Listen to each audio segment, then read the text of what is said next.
5 लोगों को एक ही समय में एक गुप्त कमरे में कैद किया गया था और उनके सामने लोहे की बैरल से एक श्रृंखला जुड़ी हुई थी जो उन्हें एक चेनसो के साथ आगे खींचती थी जो तेज गति से घूमती थी और कोई भी रास्ता श्रृंखला को अनुबंधित होने से नहीं रोक सकता था।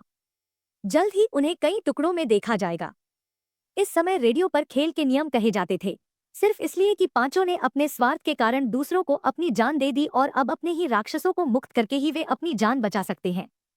यदि आप जंजीरों को रोकना चाहते हैं तो आपको अपने रक्त का बलिदान करना होगा।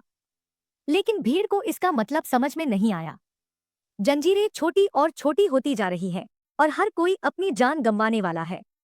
इस समय एक व्यक्ति कुछ सोच रहा था। अपने हाथ में चेन को जाने दिया, उसके सामने चेनसॉ पर एक हाथ का लक्ष्य रखा और एक घाव में कट जाने के बाद महिला का हेलमेट खुल गया। चेनसॉ ने घूमना बंद कर दिया और सभी ने सूट का पालन किया और अपनी जान बचाई। हालांकि एक आदमी था जो कभी नहीं उठा और महिला ने उसे फोन करने की कोशिश की, लेकिन बहुत देर हो चुकी थी। दरवाजा खुला और सभी को दूसरे कमरे में खींच लिया गया। इस समय आदमी जागने लगा। उसे सच्चाई जाने बिना केवल चेनसॉ तक खींचा जा सकता था और बाकी लोगों को श्रृंखला द्वारा खींचा जाता रहा और श्रृंखला का दूसरा छोर ऊपर था। जाहिर है जंजीरों को नहीं रोका तो फांसी पर लटका दिया जाएगा। और इस समय 3 शताब्दियों की भयानक गुड़िया उनके सामने गिर गई और